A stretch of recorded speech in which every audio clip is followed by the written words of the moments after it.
This is a mutiny. Make no mistake about it. That's the significance of it. Trump lost on this one. And that might give you some hope that we can peacefully replace the political system. That's the whole point.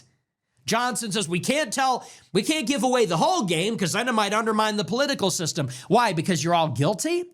The system is corrupt. The system has to be destroyed.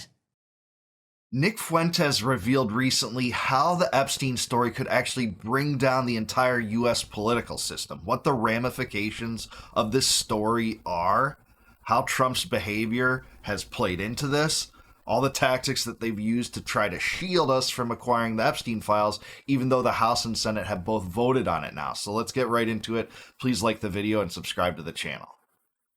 I want to move on, get into our featured story for tonight, this Jeffrey Epstein bill. This is huge. The big news today is that the discharge petition, which was created by Ro Khanna, the Democrat, Thomas Massie, the Republican, has finally been brought to the floor of the U.S. House and was passed almost unanimously. This is the bill that will compel the DOJ to release all the Epstein files. Today it passed unanimously. Now it goes to the U.S. Senate, where it has already been agreed upon that it will pass unanimously there as well. And then quickly it will move to the White House, where President Trump says that he will sign it. So this is an unbelievable earthquake. Because again, as I said at the beginning of the show, and we'll work through some of the timeline, President Trump has been working tirelessly and spending enormous political capital basically since he took office to prevent exactly this from happening. Ever since January of this year, so 10 months ago, Trump has been fighting, and he's come up with every trick. He tried to distract the people. He tried to deceive the people. He tried to bury and cover up the Epstein files, tried to stall Congress and prevent them from considering it. He threw his weight around. He used intimidation, tried to bully Republicans, his supporters, and his political allies to stop talking about it. Yeah, I think this is accurate. He truly tried every trick in the book to stop this. And if it wasn't for the irate and vengeful dedication of Thomas Massie, might not even be the right terms, vengeful, but his dedicated will to see this thing through with Ro Khanna and Marjorie Taylor Greene, I don't even think we'd be where we are now in trying to force these disclosures. And don't get me wrong, I think they're going to redact the hell out of these documents, classify some of them as a national security threat, likely the ones that deal with Epstein's relations with Israel, which are concrete. But at the same time, it looked like this was going to at least work to some extent. Now, he was bleeding political capital. He would have bled political capital whether or not the House and Senate will vote on this. House has, the Senate will by unanimous consent. He would have still bled political capital, but at the same time, it looks worse when he's dug his heels in so long for this, for 11 months, and it finally comes to a halt when there is a mutiny among his own ranks with Republicans. They tried to throw intimidation tactics at Boebert to try to stop her from supporting this because only a handful of Republicans would do that, including Nancy Mace, Marjorie Taylor Greene, and Massie. But this is a real loss for the Trump administration optically, even if they can conceal some of the things within the Epstein files, which they will try to do. He did everything, pulled out every stop. And in the end, not only did it not work, but in the final week, it looks like there was this boiling over. And in the end, not only did the bill pass, but it passed unanimously in the House and the Senate. And go figure. Just a week ago, you had 4 Democrats, or was it 6 or 7 Democrats? 6 Democrats, I think it was, held up the entire U.S. Senate, shut down the government for over 40 days, over nothing.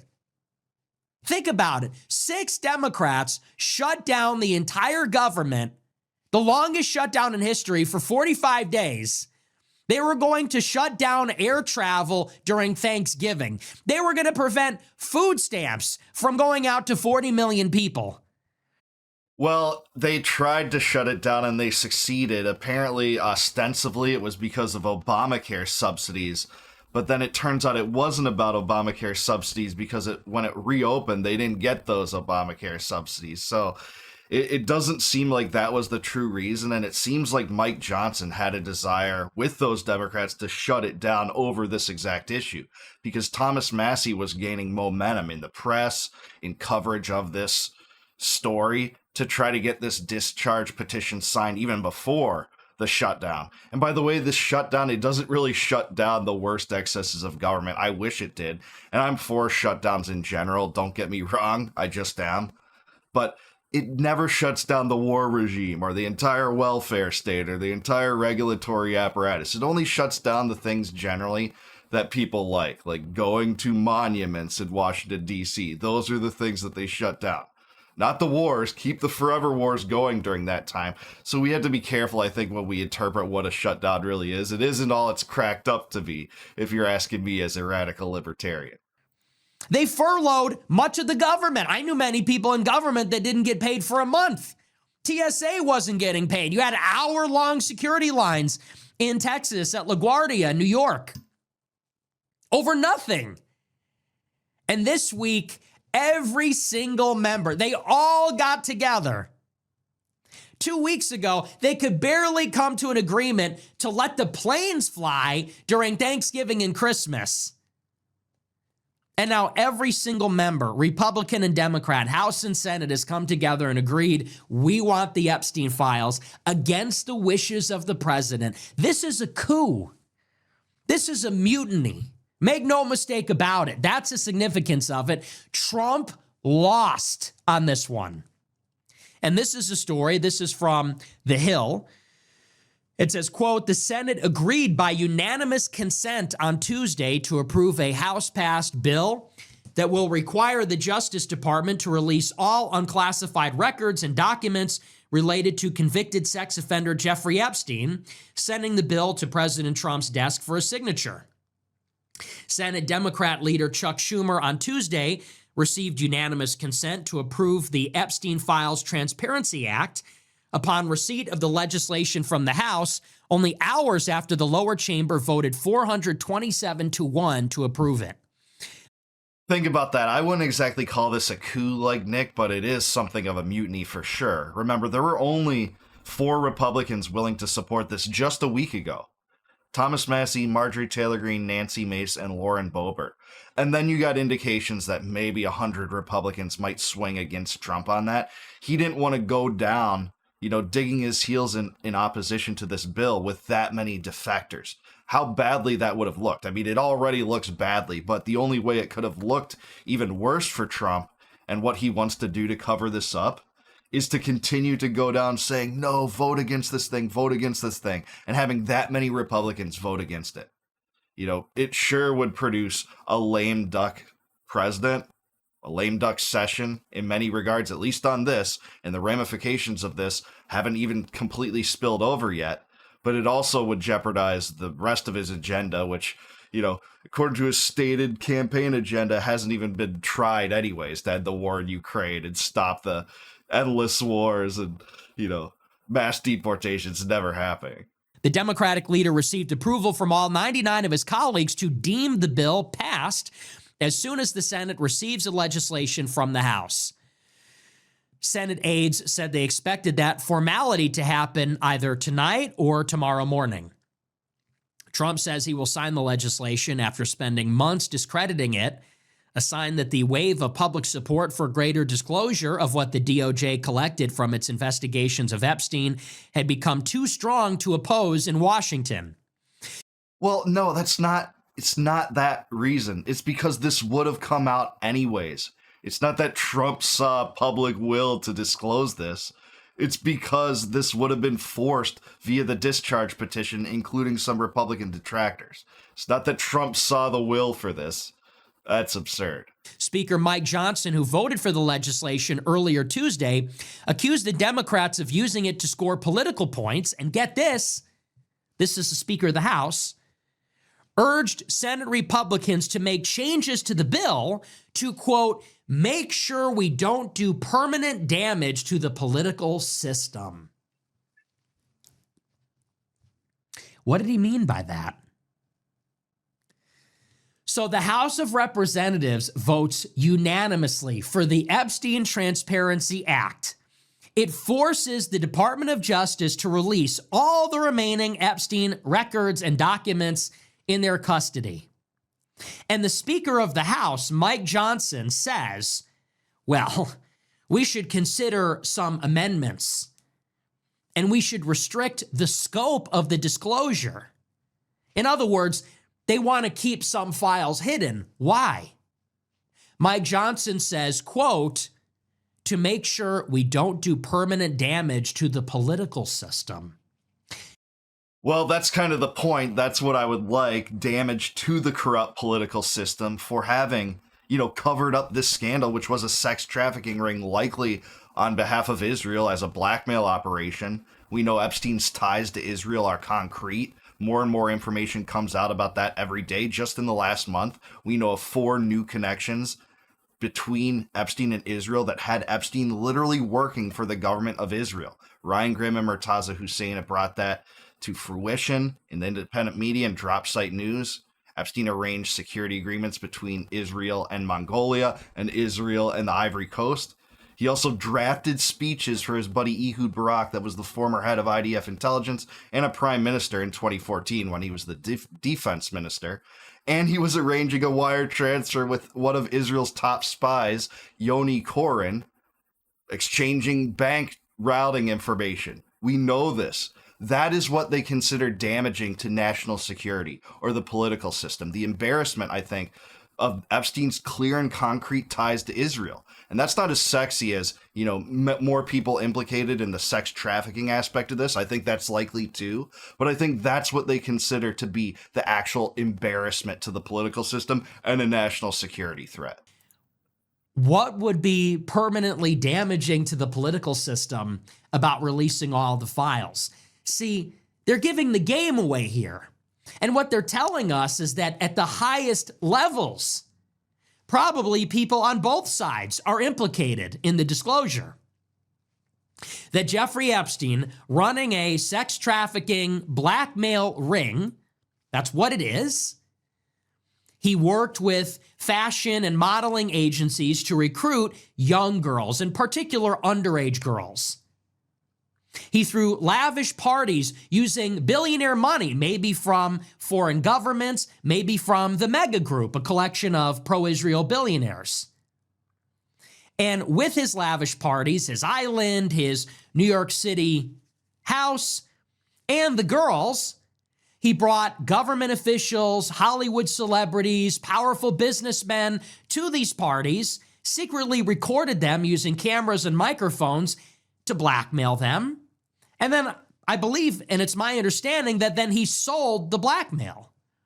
He functioned as sort of an intelligence mercenary, working with CIA, working with Israeli military intelligence, working with MI6.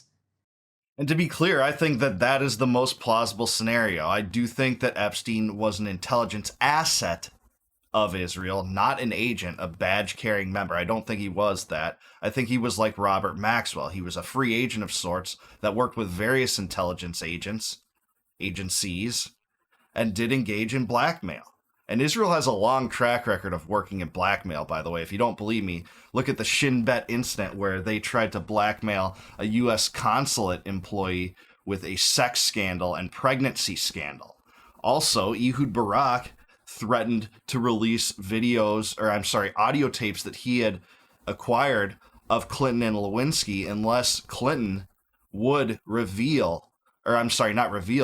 pardon Jonathan Pollard, the Israeli spy that worked within naval intelligence that gave secrets back to Israel illegally and then gave them to the Soviet Union. So Israel has a long track record in blackmail.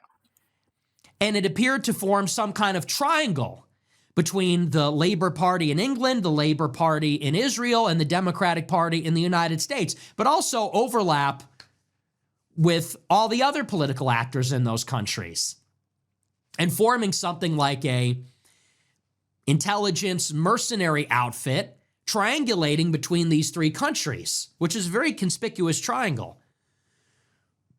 And Mike Johnson says we cannot release all the files pertaining to this situation because it might permanently damage the political system. Why? Because it might undermine its legitimacy and credibility. If we found out that the government was being controlled using blackmail and bribery, because it would undermine confidence in our government, in our democracy. If we learned that our civilian elected leaders were not answering to the will of the people, but were actually being controlled by foreign governments, intel agencies, that our tax money, that our government, our military, our regulations are actually under the control of shadowy forces. Yeah, if it's all true, it needs to come out and it needs to undermine our political system. That's what transparency is. That's what having a government beholden to the wishes of the electorate, and I know that's a pure fantasy, by the way, at this point. It's an oligarchy that rules on its own and has a monopoly on violence, can get away with nefarious doings that you or I could not. But if it reveals the truth, it should undermine the duplicity in our political system. That's the exact point. That's what we want less of. So you do give away the game when you're saying, well, this could, undermine faith in the political system, as Mike Johnson says. Well, yeah, that's the whole point. That's why the American people want to get to the bottom of this, to show the corruption and duplicity for us all to see. We know you don't want us to see that. We do, though. That are engaged in sexual trafficking and blackmail, working for God only knows who? Why would we want to maintain a political order based on that? That's sort of the whole point. We want this to destroy the political system. Were we not clear about that? That's the whole point. That's the whole point, by the way, of the Trump movement. The political system is not working for the people. The political system is not answerable or accountable to the people because the political system is corrupt. And at these bottlenecks, this is where intelligence mercenaries, foreign governments, money is exercising undue influence in a way that is concealed from the public for an agenda that we don't know about and maybe we don't even understand. Absolutely. Just look at the disclosures of CIA duplicity and regime change operations, the illegality of the NSA surveillance program, FBI entrapment schemes, and warrantless wiretapping schemes that shred the Fourth Amendment. You put all that on the table, and what do we not know about that these government agencies are partaking in to violate our most basic rights? And yeah, Nick's right. Trump originally, his mantra was drain the swamp. Drain the corruption in Washington. He's proven to be a fraud on that in so many ways. That is the case. But that is what the American people elected. They didn't elect, drain the swamp, but then not do that once you're in power. They elected drain the swamp because the political system isn't working for us. It's working for the rich, politically connected elites and the Israel lobby and the military industrial complex and the banks and big tech and big pharma, big broadcasting, big media, all of those things. Our sovereignty, our freedom, our liberty, our independence has been stolen from us by this system. Why would we want to maintain this system? That's the goal. The system is corrupt. The system has to be destroyed. That's the whole point, is to undermine its credibility, undermine its legitimacy, so that it can be overthrown and replaced. And we're not calling for a violent revolution. We have elections in this country. That's what elections are for. We have a constitution. And if we have free speech, if we have our First Amendment, if we're able to access the public square on social media, then the will of the people should overpower the money. In this case, if we find out who was on the island, we're going to vote to replace everybody that was complicit in it. Yeah, I'm with Nick. I'm totally with Nick. And this is just consistent with the Lockean and Jeffersonian creed that when any form of government is destructive to the ends of providing life, liberty, or property as its only legitimate means to exist under that Lockean credo, it's the right of the people to alter or abolish it. And I'm really glad that he's saying he's not calling for a violent revolution. That's not what I want either. And, ultimately, I do think it's the right of the people to engage in that as a defensive war against tyrannical oppressors. But I would have nothing of that if I can possibly help it. I would try to sow the seeds of liberty and encourage individual rights without any kind of violence, even if it's reactionary violence to the initiation of violence by government, which we endure every day, by the way. So yeah, I agree with Nick. If we have our basic rights, our Constitution and our Bill of Rights to set this framework up, the American people would agree with that. I'd even go more radical. I only believe in voluntary arrangements between parties in the forms of contracts that individual parties sign. But I could get back to 95% of what I want under the tenets of the original intent of the Constitution. I would back that too. And that's not what we have. We have tyrannical oppressors in power, in government. And that might give you some hope that we can peacefully replace the political system. That's the whole point.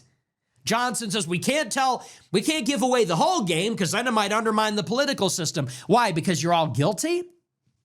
Is that it? Because it's all true? Because you're all guilty and you know that if we saw all the Epstein files, nobody would pay their taxes, nobody would vote, because why would you? What would be the point? You're paying parking tickets while they're being blackmailed for child rape? You're paying taxes. You're forking over 25% every year. 3 months out of the year, you're working for the government, and that money is being controlled by people that were on the island? Yeah, hopefully there would be a revolution the day after that. Hopefully the political order would collapse the next day. That's sort of the point.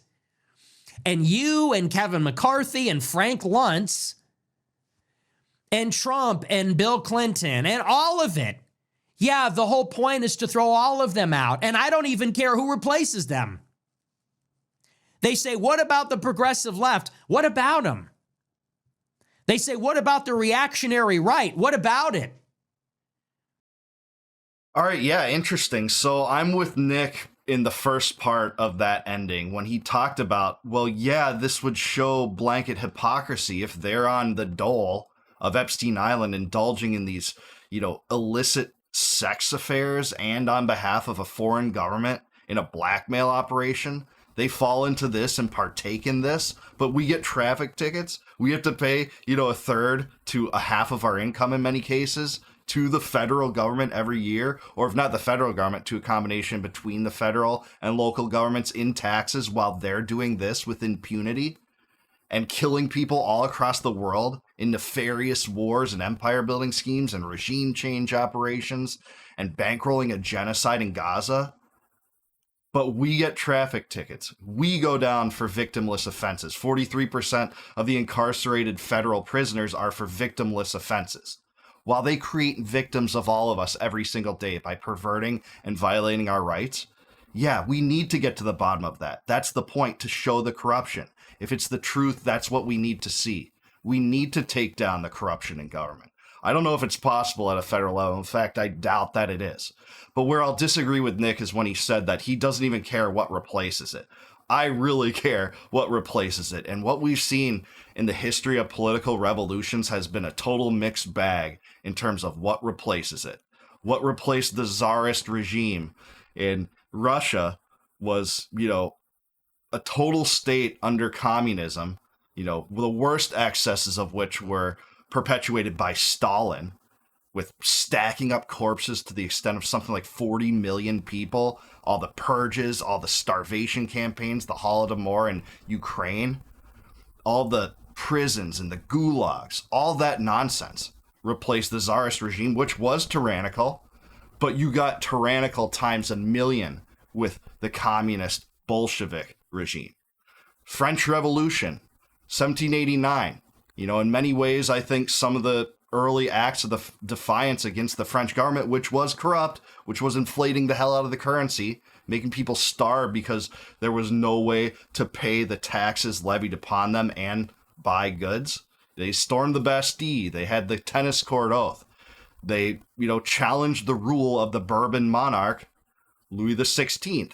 But at the same time, what replaced that then was the Jacobins, who ushered in a reign of terror, slaughtering, thousands of people, dozens of thousands of people, I think something like 50 to 100,000. I don't know the exact stats right now, but just for having the most specious connections of counter-revolutionary activity, if you said you were an enemy to the revolution, you could be put to the guillotine. And then that wasn't enough. There was the Thermidorian reaction, and then that was replaced by a military dictatorship by Napoleon.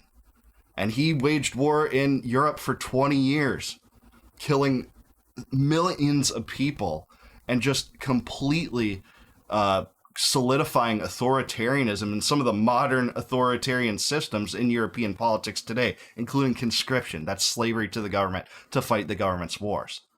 That's what you get in the vacuum of some of these revolutions. So I do care what replaces it if there really is a revolution in our country. But at the same time, the American people do need the truth on the Epstein files. I'm with Nick all the way on that. The point would be to show and make it just inarguable the corrupt nature of our government and the duplicity it engages in daily. That's kind of the point. So yeah, when Mike Johnson talks about, hey, this might threaten the political system, we all should know what that means. We should pay close attention to that. That's not like, oh, this is going to show someone was $5 off on their taxes that year. It's going to show embarrassment toward America and its allies. And guess who they most frequently refer to as America's ally?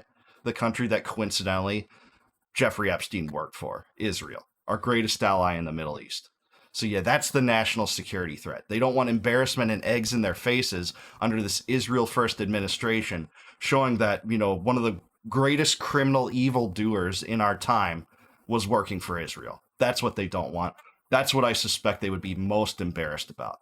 But what do you think? Do you think Nick is right? What do you think about this theory that, hey, we need to get to the corrupt nature of these things to bring it to the attention of the people because it will endanger the system? Let me know in the comments down below. Please like the video, subscribe to the channel. Also, if you like this video, please consider joining as a YouTube member. You can do that by clicking the join button down below. And if you do that, I really appreciate your support. And in return for that support, I'll give you access to all my videos before they go live to the general public on YouTube. Also, if you want a free copy of my book, Compact of the Republic, click the link in the description below. I'll shoot that to you for free via email and PDF form, no obligation, just because you're awesome and I appreciate you watching my channel. And until I see you guys next time, no more war, no more debt, no more inflation, and no more empire. Peace out, guys. Catch you in the next one.